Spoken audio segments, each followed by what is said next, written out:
You have 3 jokes, that's it. And especially in a black crowd. Nigga, you start hearing knives and forks. When you start hearing the knives and the forks, nigga, you are bombing. Okay? And then the motherfucker turn around, man, this nigga ain't shit. Yeah. You be like, hey, I'm performing right now. Nigga, get you wait for that, say that off stage, nigga. You got 3 jokes. I will never forget, dog. I'll never forget this.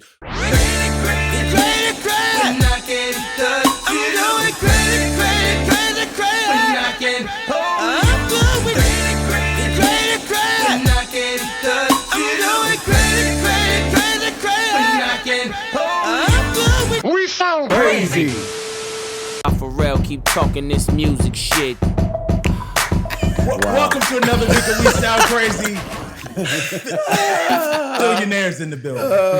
Claude Kelly is definitely in the building. What's up? Chuck Harmony is in the building. Yo, Bacon from Macon is in the building. This is gonna be an episode. Buckle your seatbelts.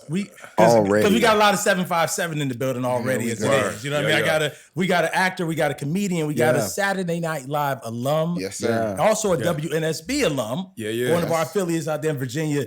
And like I said again, a 757 native.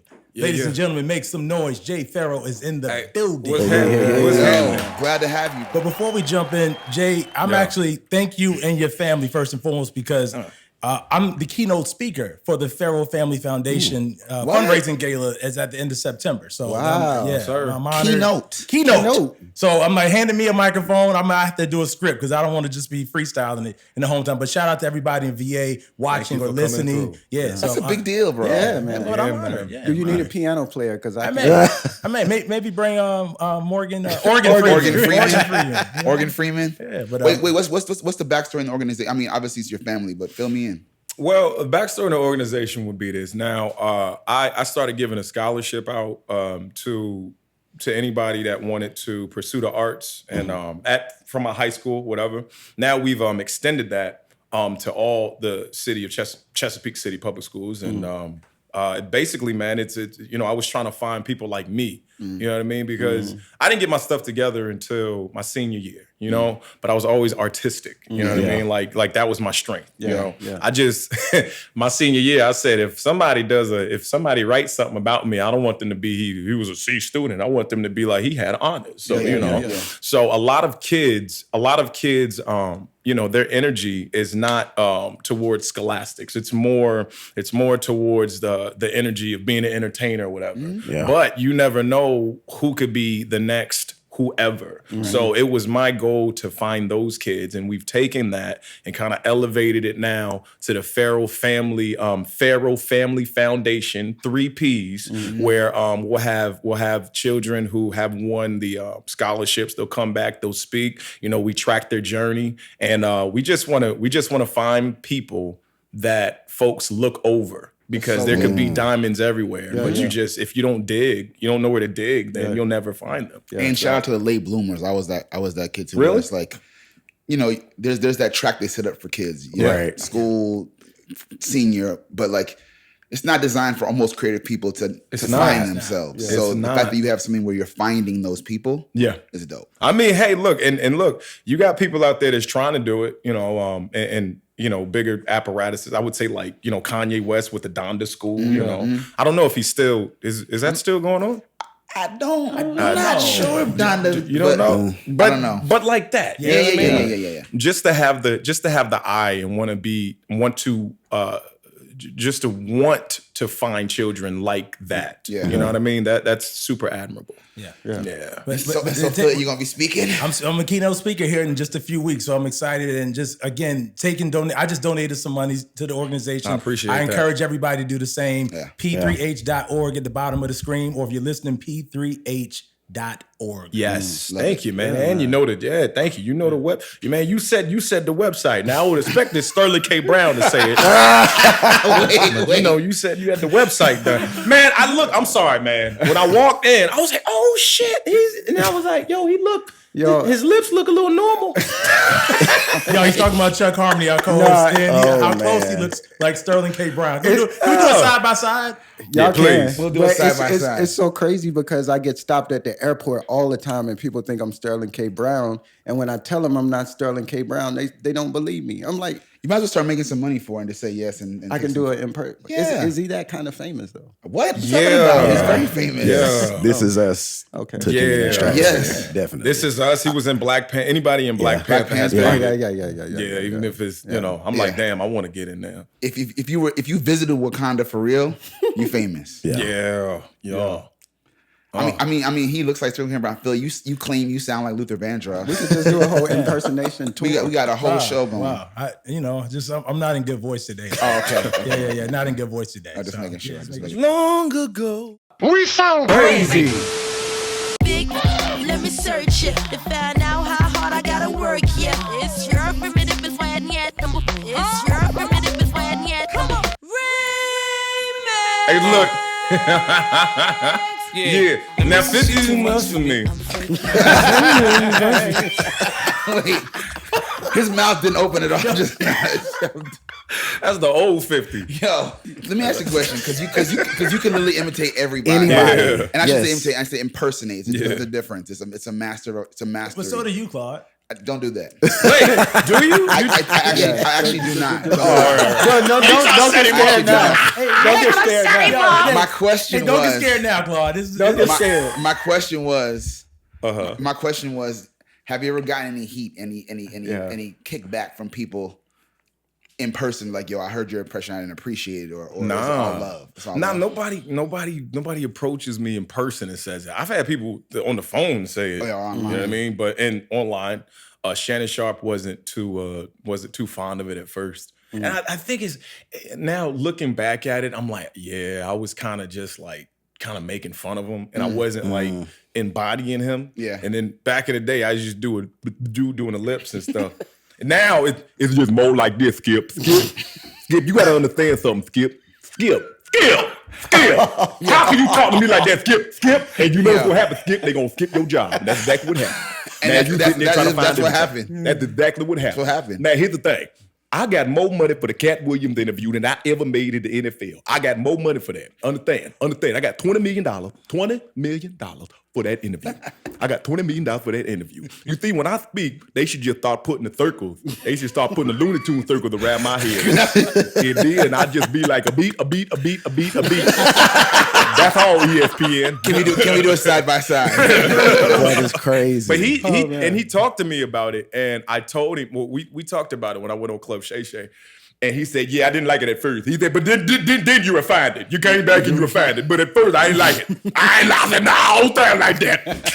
He get all riled up. I ain't sound like that. Because I feel like I'd be nervous every time I was approaching someone. I'm like, oh man, they're about to check. You know, the person that I was let's talk positively. The person that I did not even expect to like it because I didn't know what he thought about it, DMX. Really? DMX loved my impression of it. He said, hey, yo, check this out. I fuck with yours, Like, I love yours. I love your impression. Like the other motherfuckers, yo, fuck that motherfucker, man.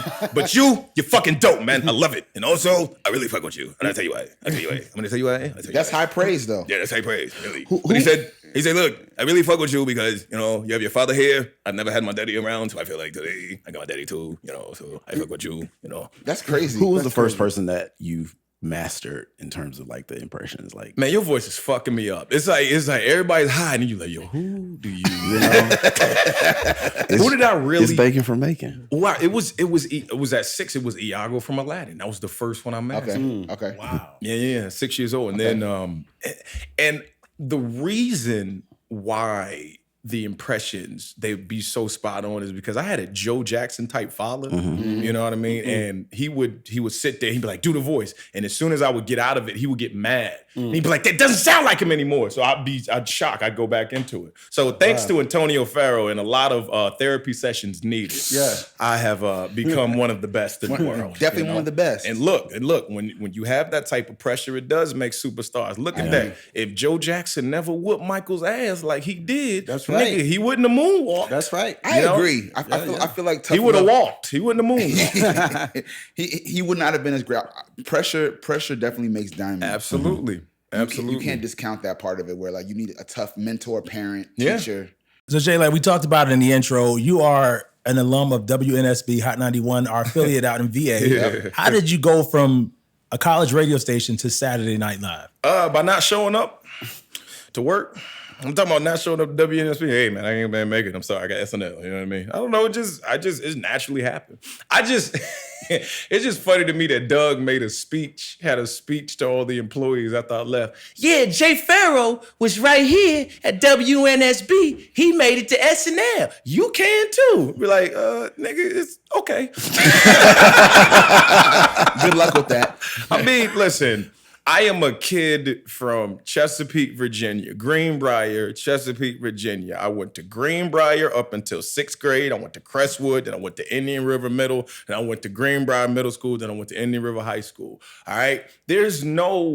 I'm not a sketch performer. I mean, I did some sketching in VCU for a semester, in N7. Shout out to everybody that was on that squad. But the chances of a kid like that who is super sheltered, apostolic, both, parents, living in this middle class, everything, getting on SNL is super rare. Yeah. I literally just spoke it into existence. I said, I don't know how I'm gonna get on that show, but it's going to happen. And when you believe and you put works behind that, and you believe before everybody else, that the universe just moves away and allows it to happen. That's crazy. God allowed that to happen, man. So, I will say I did acquire skills at WNSB. I had a couple of shows there that I did.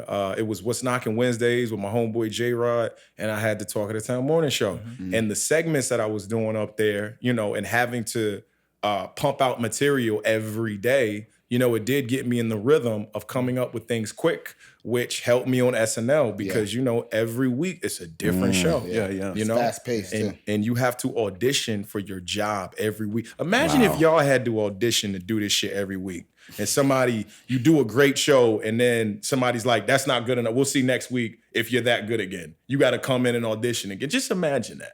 That's what we all had to do on that show. That's the mental. That's where you are. That's the mental lock that you're in. Music could use a little more of that. Definitely. I'm keeping it real. Oh man, yeah. It's a little too comfortable and a little too uncommitted. It is. It's a little too twerk. A little too twerk. And a little too pedestrian twerk too. A little too Ice Spice. A little too Ice Spice. A little too Ice Spice. What's one of your favorite memories from SNL? One of my favorite memories from SNL. Well, besides the first show, actually just being on television with Taron Killam, with Vanessa Bayer and Paul Britton, my class that I came in with, and Amy Poehler announcing us. One of my favorite moments was when me and Drake, when I wrote the sketch, the bag jacking sketch, and we got that on. That was his first sketch that he got on SNL, and he's never forgotten that. That's why he followed me. That's why we follow each other. That's why everybody's like, yeah, you need to be on Kendrick's side. I'm like, Kendrick never flew me out. like Drake, he flew me and my friends out. You know what I'm saying? We were in England. He flew me. He had a show in Manchester. We randomly ran into each other. He flew all of us to Manchester. Wow. Drake is so much nicer. Kendrick, he ain't do that to me. You never got flued out. I never got flued out by Kendrick. I'm just saying that sounds really wild to say in 2024 that right. Drake flew me out. But it happened. He was just a super amiable person, and a very smart, business conscientious minded. But every time I performed with him, even in 2016 when we did not returns and exchanges, but the car rental sketch, and I played that character Dewan. It was just fun. So I would say every moment with Drake on that show, besides the first time he hosted, that was cool. But the second time he hosted, that was really dope. And Kerry Washington, when she was up there, and we did the show together. She came because that was a super stressful, that was a very arduous time for me. Because I was trying to keep my job at that time because of the comments that I had said about the need of a black woman on the show and then going against the grain. And somehow, I'm telling real talk. Wow. I will never forget when Lorne Michaels, when that story broke on the Griot, and it said, Jay Pharoah says SNL needs to pay attention. And then Lorne Michaels calls me in his office and he says, do you want to fucking be here? That's what he said. And he said, yeah, we'll see. You got until December to show that you deserve to be here. Because if not, I'm going to get rid of you, right? Type shit. And getting through that having the best season and having one of the best sketches of SNL. What does my girl say? That's me and my. If me and my girl didn't break up that year, I probably wouldn't have had that job, son. Like real talk. And it was such a triumphant moment for me. Even all the writers that were coming up, we know what you're going through because it was, white people talk. Oh yeah, they're gonna get rid of them. They talk. So with all of them knowing what was going on and still me persevering and getting through all of that, it was just it just made if I can get through the fire, if I can get through that and be the Shadrach, Meshach, and Abednego, I can get through anything, man. And constantly that's the narrative over and over again, whatever it is. It's like, you can always rise above and conquer if you put your mind to it.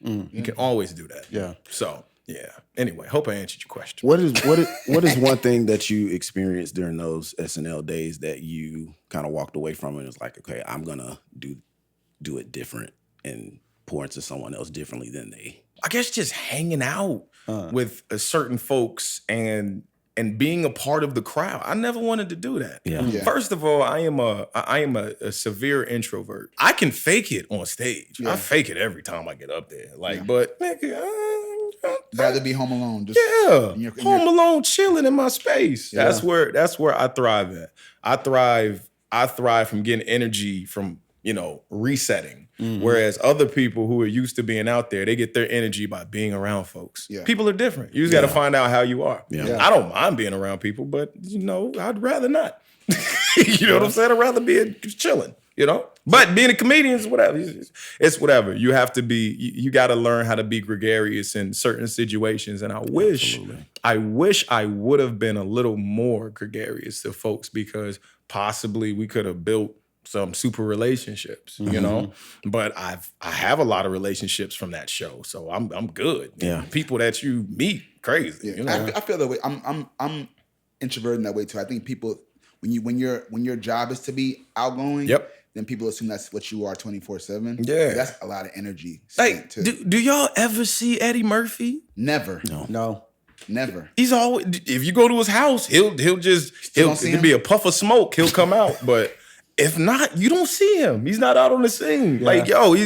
He likes to be away. Yeah, you know what I mean? I love it. I respect that. Yeah, stack your bread, do what you got to do, but understand this is just like wrestling, baby. It's like wrestling. This is a character. And then after that, I have my own self. I have Jared over here, you know what I mean? Which is the title of my special dropping September 22nd. Jared. Letting everybody see it. Let's talk about that. Because a special is a big deal. Yep.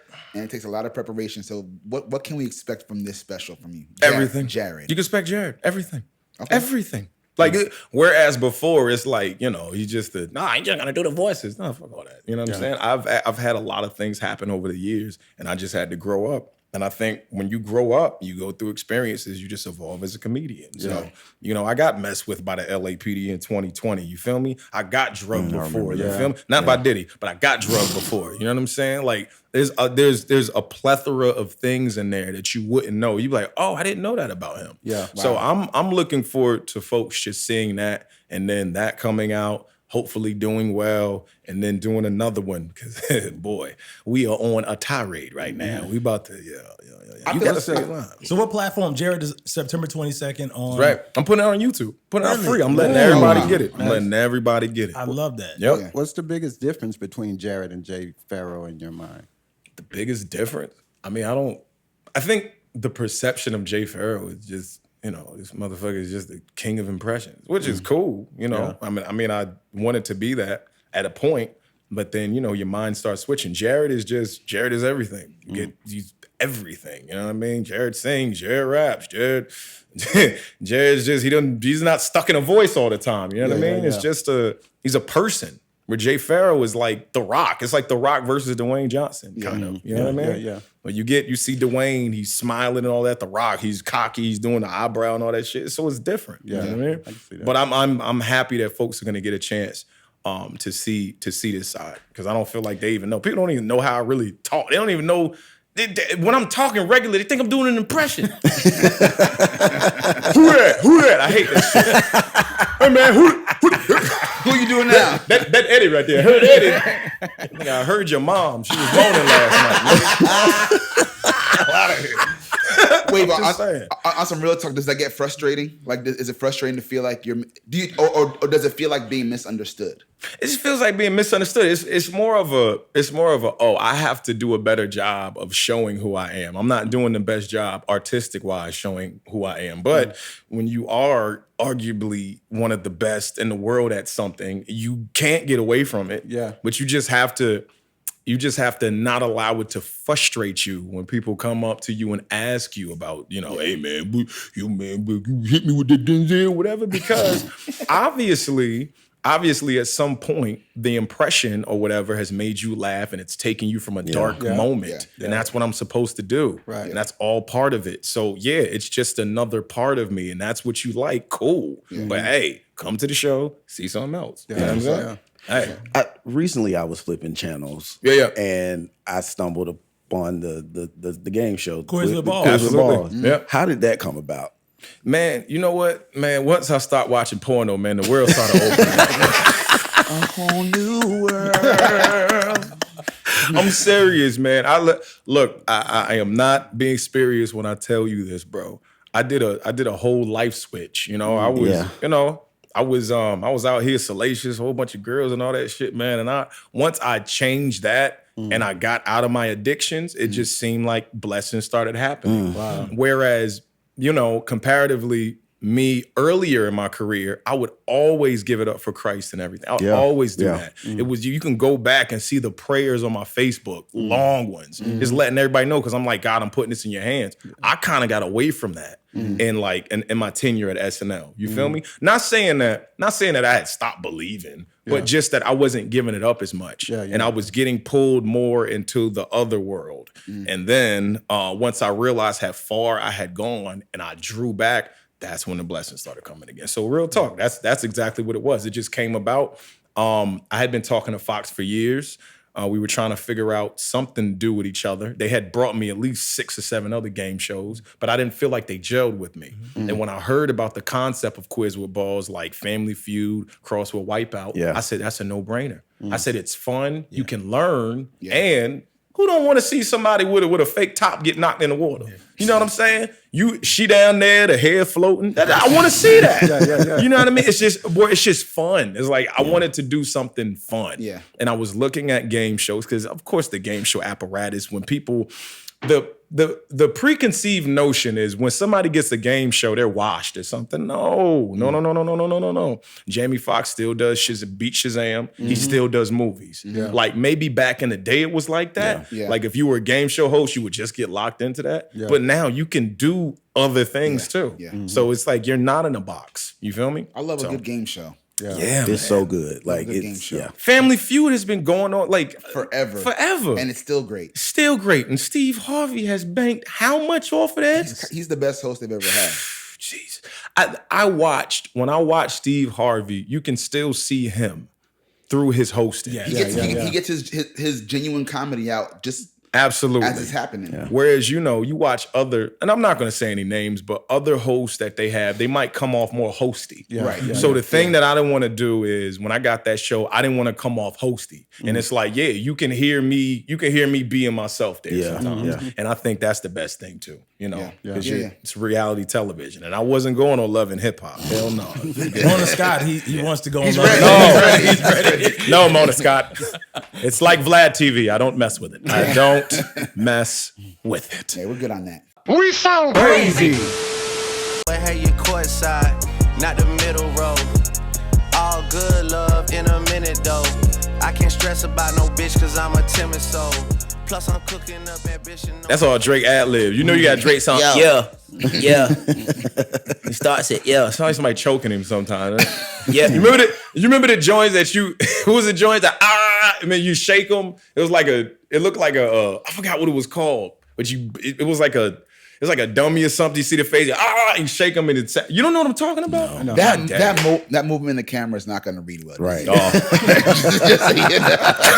As I'm sitting, I'm just like, what is happening here?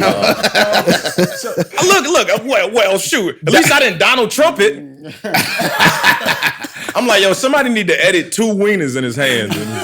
Because that looked like he going wild and shit. Anyway, man. sorry. So Jay, you are actor and a comedian. Yeah. Mount Rushmore of this is easy. top actors and also Mount Rushmore of top comedians. Okay. This is good. Mount Rushmore of top comedians first. I'm going to do Eddie Murphy, Dave Chappelle, Robin Harris, Bernie Mac, and I guess, did I say Chris Rock? No. Did I say Dave Chappelle? You said Dave Chappelle. I'll say Dave. I mean, top 5. God dang it. But then I say Richard is above all of them. Prior. You know, I mean, you can't even rate him because, you know, a lot of their material was just them watching him creating this style. Yeah. So those are my Mount Rushmores. You know what I mean? As far as actors go, Denzel Washington, Eddie Murphy. Thank you for saying that. Robert Downey Jr., Sam Rockwell, Anthony Hopkins. Those are my top 5 for those. I'm just so happy you said Eddie on the actor side. Because people don't, I mean, we know he has so many classics, but his acting chops. Amazing. In between the jokes and the character work, like his facial expressions. You look at people who can be really funny. Those same people can be super dramatic. Like Robin Williams, Jim Carrey, Eddie Murphy, Marlon Wayans too. Jamie Foxx. Jamie Foxx. Yeah. Jamie, damn, how did we forget Jamie? Monique Jamie too. Foxx. A lot of people. Yeah, baby, yeah. Hey, my sweet babies. Hey, Charla. You call him Charla. Charla. Yo, she's in that new Lee Daniels movie. Yeah. You know what I'm saying? I can't wait to see what she does with that. Me too. Because that's her in a possession movie. That's crazy. Like you missed the opportunity for her to get possessed. Oh Jesus, baby. The spirit won't stop with me, baby. What do you think it is about the art of comedy that makes y'all so good at tapping into both the extreme funny but also the extreme serious? It's just being tapped in with people's emotions and understanding how to read those. I think that's the best because, you know, to make somebody laugh, you have to understand why something is funny. You got to understand the pain of a situation to make somebody laugh about it. You know what I mean? So I think that's what it is. I think it's being able to understand just human behavior and being empathetic, you know? I think a good comedian is empathetic. You can feel what's going on. So you know, even when something ain't going right, you got to be able to switch on the dot and go somewhere else. You can't do that unless you are emotionally intelligent and empathetic and you can read things. You know what I'm saying? So that's where I think it starts. I think it starts right there. It's the hardest art to me because I mean, as a musician, I mean it's all hard, but there's lots of tricks to getting people to be on your side with music. Sometimes it's the beat, sometimes it's the bass, it's the voice, it's the light, it's the vibes, it's the drinks.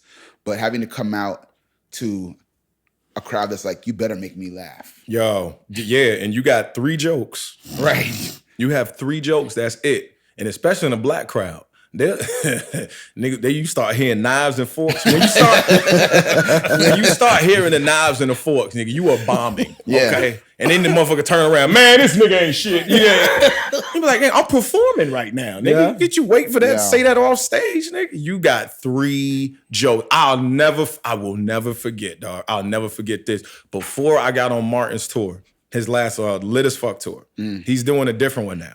This was before pandemic. I'll never forget this. It was comedian I saw on that tour, and they got booed. I'm talking about bad booed. This was in Atlanta. They got booed, and I said, damn, I'm going up there in 2 weeks. This shit ain't happening to me, son. So I went in there battle mode, and I was in Oakland. We had Oakland. The same place that the Warriors were playing. What's that, the Chesapeake Center? Or the Oracle? Whatever the hell it was. The Oracle. We there, I got on that goddamn stage. Not only did I not get booed, nigga got a standing ovation. Wow. I said, because I'm like, again, you got to rise to the occasion, whatever it is, but you got to study. You got to make sure you study this. You got to study the tapes. Okay, if that ain't work for him, I can't do that. I got to do something else. And I got to keep your foot on their necks, especially the black crowd. They just want laughs per minute. They don't give a shit about nothing else. They want laughs per minute. How much did you make me laugh in the minute? If you only had one joke that made me laugh, the whole 5 minutes said, nigga, you trash. They don't like you. There's a science to different audiences. That's the crazy part. White audience, you got to switch it up. You can't say the same thing. Mixed audience, you can say everything you want to. The black audience, you know, you got you got to get in there and talk some shit. Yeah. You just got to know, bro. I've done it all. I've been on that. I've done Mike Epps show. I've done all that shit. You know what I mean? Man, shout out to Mike Epps. Just saying. Is there an OG comedian that's giving you like a little nugget that you've been able to kind of just apply to what Absolutely. you do? Charlie Murphy, who took me in a role with him for 3 years when I was 19. Wow. I'm 19 years old. Eddie Murphy's brother, Charlie Murphy. Some people don't even rest in peace to him. Okay, so hold on. So I'm gonna go around the room with this real fast. Yeah. Give me your top 3 Eddie Murphy movies of all time. Oh my gosh, man. Oh man. I mean, for top 3, Golden Child, Coming to America, 48 Hours. No, goddamn it. Golden Child, Coming to America, Nutty Professor. You see what I'm saying to you? Yep. What you got, Phil? Coming to America, Harlem Nights. Oh damn. Damn it. That was right. And I'm gonna say Boomerang. Oh, okay. Yeah. Phil took mine. He took mine. Same ones? Coming to America, Harlem Nights, and Boomerang. Yeah. Yeah, I like Nutty Professor in there. Okay. If I had to I'm saying Coming to America, Nutty Professor. I'm gonna throw in one because he don't get credit for this one, but Dreamgirls. Oh, absolutely. That is Absolutely. acting at its finest. Yep. And when you're talking about comedians that are really dramatic, he should have got that. One scene where he realized he's like, it ain't happening. He's getting ready to do after he played that song. Yeah. And old boy was like, yeah, we're not putting that out.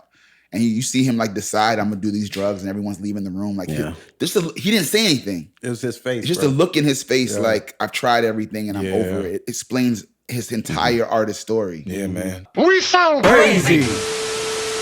When you get on the floor, all the women in the house, if you chasing cash and you got some big titties with a matching ass, with your fly ass boots or your open toes, when you get on the floor, Ludacris. hit by stars, hit by Luda was one of those rappers that made rap fun. Yeah. You know what I'm saying? Another one you can give a shout out to was Redman and Method Man and Missy Elliott. Yeah. They made that shit fun. Yep, absolutely. 100%. I used to want to be on flip mode back in the day. What would be your rap name? Oh, my rap name? It was Jay Hawk. That was Jay Pharoah was a pretty great Jay Pharoah's good though. Yeah. But great stage name. But when I first, and people don't even know this, I started rapping when I was 13. I was Jay Hawk when I was rapping. That's why my YouTube was called, it used to be called Jay Hawk back in the day. And I was uploading videos and shit. But yeah, I got bars, bro. Nigga been spitting. You know what I'm saying? I've been doing this, man. You know what I'm saying? Ain't nobody falling to the lyrics, bro. You feel me? You know what I'm saying? We can get it rapping right now. We can start some shit right now. I got a project dropping. What we talking about? Look at that. Oh, this nigga doing music. I've been doing it for years. It ain't like I'm just because you put out a record shit. in 2020, right? I put out 2021. I put out a project. Yeah. Y'all spitting image. Thank you so much for checking it out. You know, I like that. Yeah, you gotta do the humble music value. I appreciate that. Nah, man, because I think that's where AI got the idea from. Shit. That's where they got them ideas from, because I did the project, if y'all not familiar. It's me, but it's me rapping with other rappers. But it's me doing impressions and then rapping, like, so you have a 50 Cent featuring Jay Pharoah, Jay-Z, Jay Pharoah, T.I. and Jay Pharoah. And it's all me just doing that. You know, Tekashi and Jay Pharoah and Big Sean. Snitch shit. That song was fun. So for a person that relies so much on voices and acting, how do you feel about the AI thing? Because it's crazy. I mean, I feel like the real always rises to the top, and when it's fake, you know, there's a level of disingenuousness that everybody can read. Yeah. Like, you know, even when Drake was doing when he did the Snoop Dogg verse and he did the Tupac verse, that wasn't Tupac's flow, that was Drake's flow. You heard it.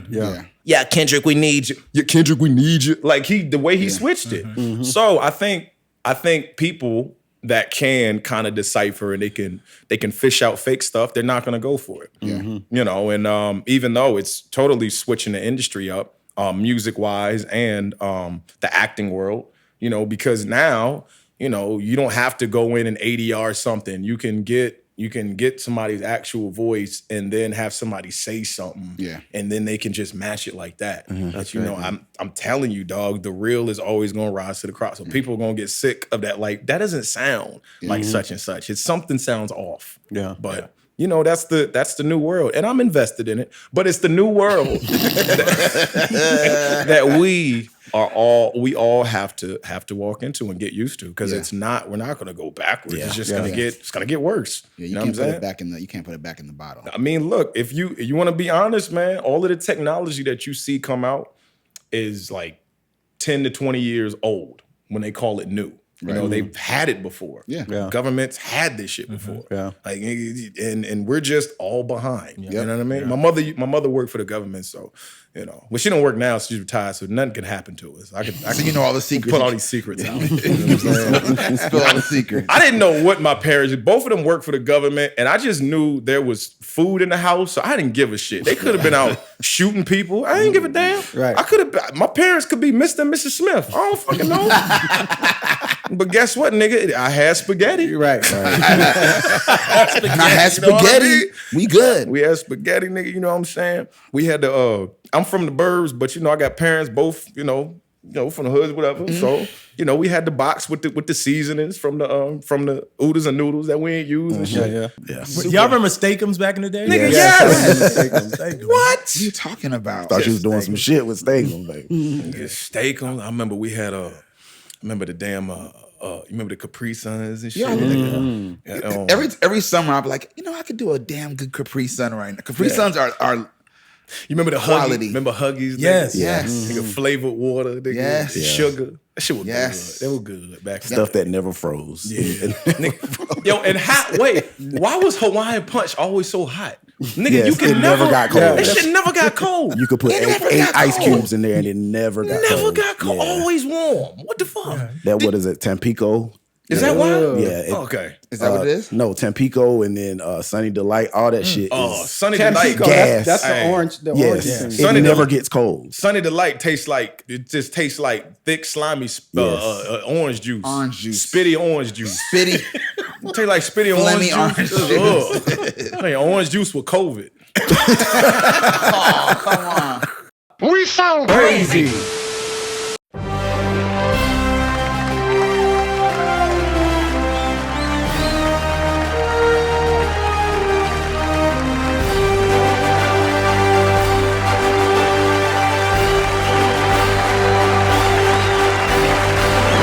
The Esther Roll Award. I can feel him moving, moving, moving.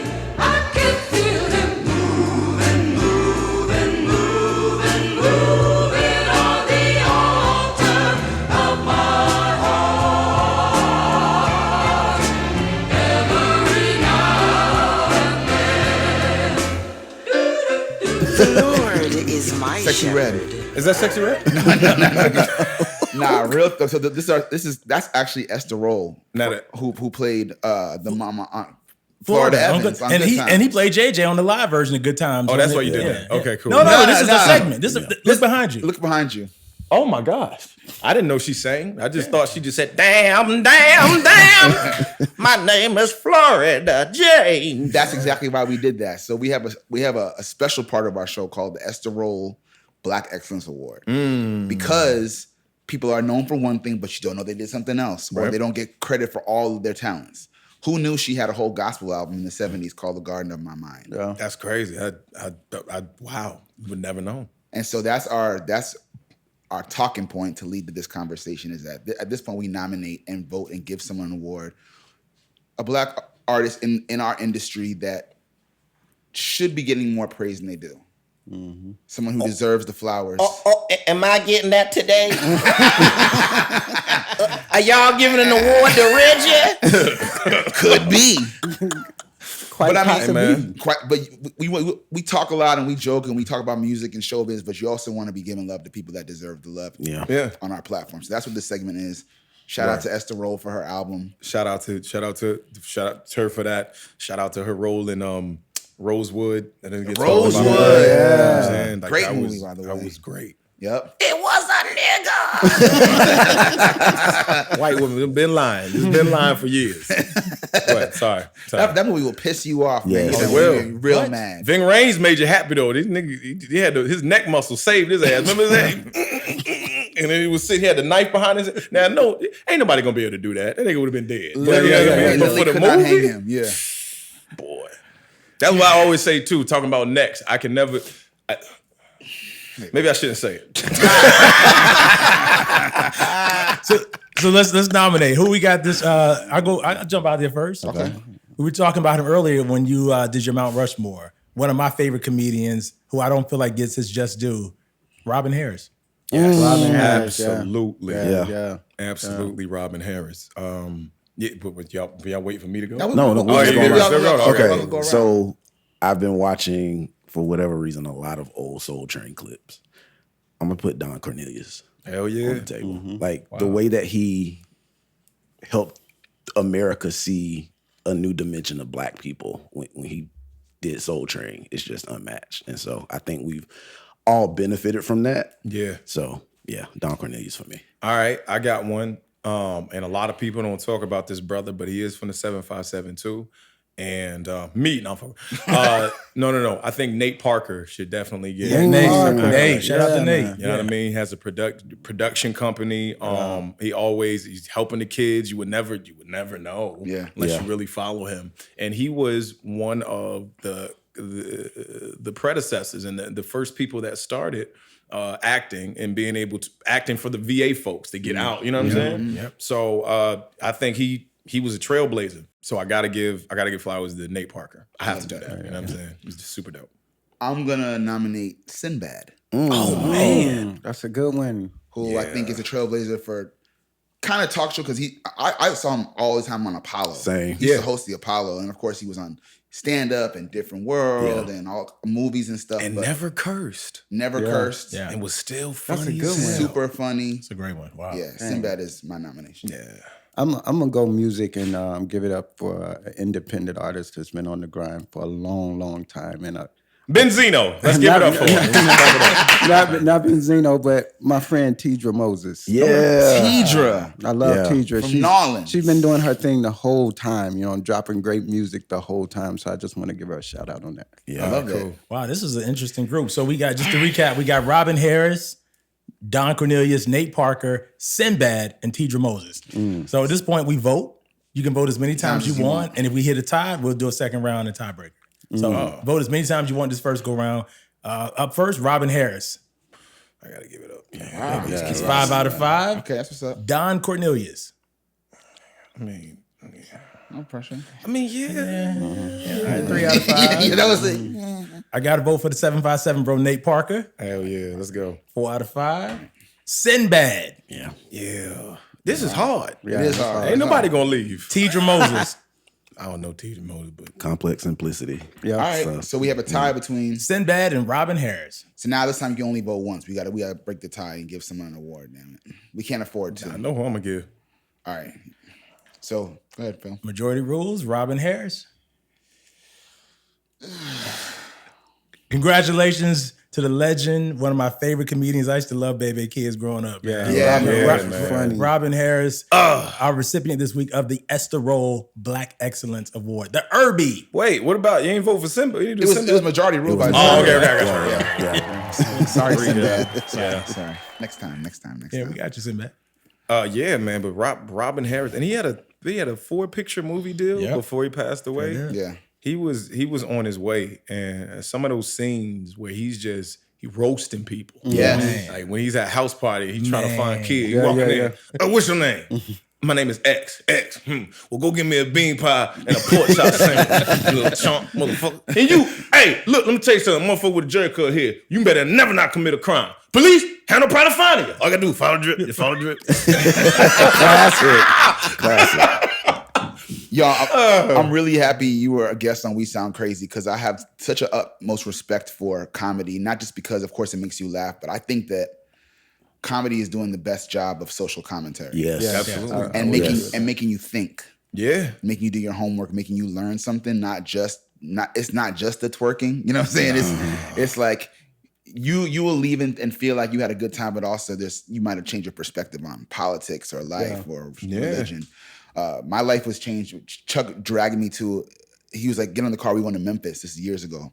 And I was like, cool. And we went to go see Dick Gregory before he passed. Oh, man. You saw Dick Gregory. And he cussed everybody out in there, but he was funny as hell. But he was called you on stage. He called me. I have a photo. He called me on stage. I was really his apprentice for the day. But man, it was like as a black man to see a black man who knew his stuff and did his homework, life changing. Yep. Yeah. So comedy is just, I think, the most important art form, but especially in America, it's the most important American art form.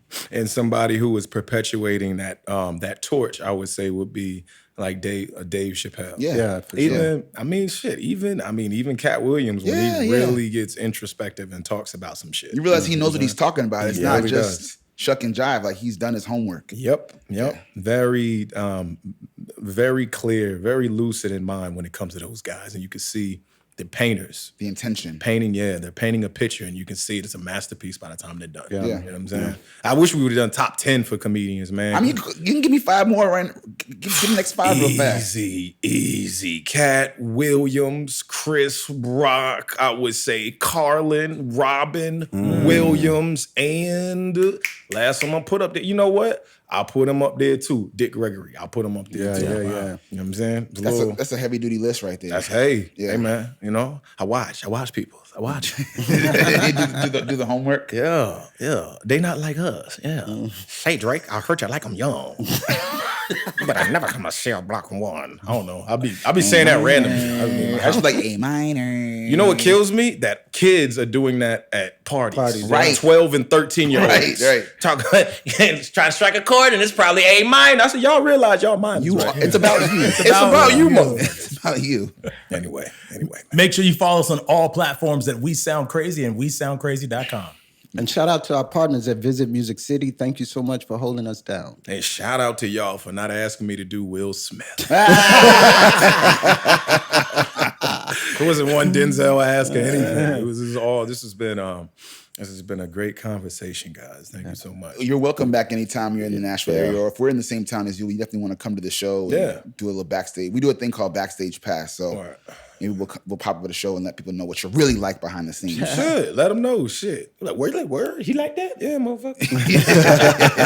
This is what I really think. You know what I mean? Well, before I go, we talk about the topic. Listen, folks, everybody needs to understand the lane. You know what I'm saying? I think the whole dating apparatus is messed up right now because people are getting a little, what do they call it? They're smelling themselves when they shouldn't smell themselves. Yeah. When folks have a high count on their body and then they still want to be wined and dined in these street meat hoes out here. Street meat. Saying, and this goes for both sides. This is not just talking about women. I'm talking about dudes too. Yeah. But street meat is street meat, okay? Yeah. And if you want some goddamn Wagyu, well, you can't be street meat because this right here is a Wagyu meat, baby. You understand? And if your shit looks street taco, I ain't fucking with you.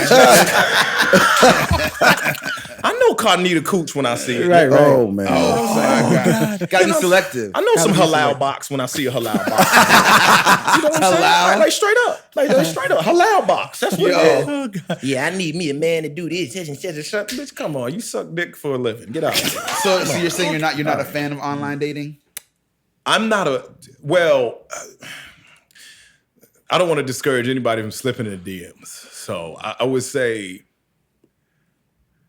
connections with people in real life is better. Yeah. But I'm not coming at anybody who doesn't have the confidence to kind of speak to people in person, because sometimes that's what it is. Yeah. You can have all the game in the world, but maybe you just get nervous when you get around folks. So I'm not knocking anybody doing online dating or anything, because I know when I was younger, I had the most game by talking online. And I get in front of you and I get nervous. It was like Will Smith and Hitch. You know what I'm saying? Yeah. Like I'd be messed up. So no, I'm not knocking anybody for online dating. You won't find my ass on any of the apps.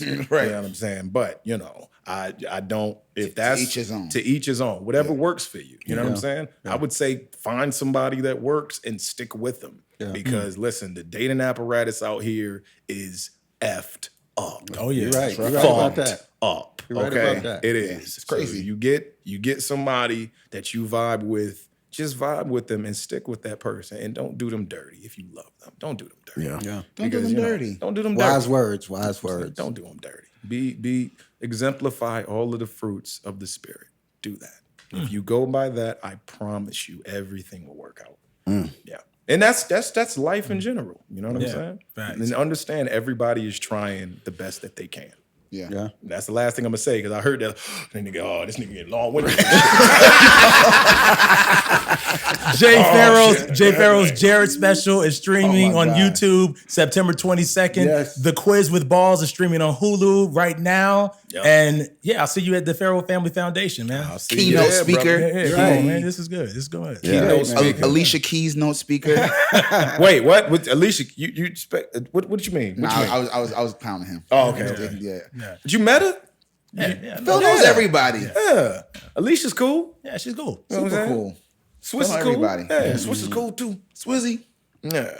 Swiss got So what song you want to take us out with, Jay? We Yeah, close shit. out with a song that you feel like encapsulates this episode. What song would you want to send us out with? that encapsulates this episode. Damn, even though I don't like the song that much, I would just say J-Rock's Win. That sounds like it, because we talking about wins here. I like that. You know what I'm I like saying? that. Yeah. Or you know what, F it, man. I'm gonna be like everybody else. Just play They Not Like Us and let's shut up. Thank you, Jay Pharoah. Till next week, we sound crazy. We out of here.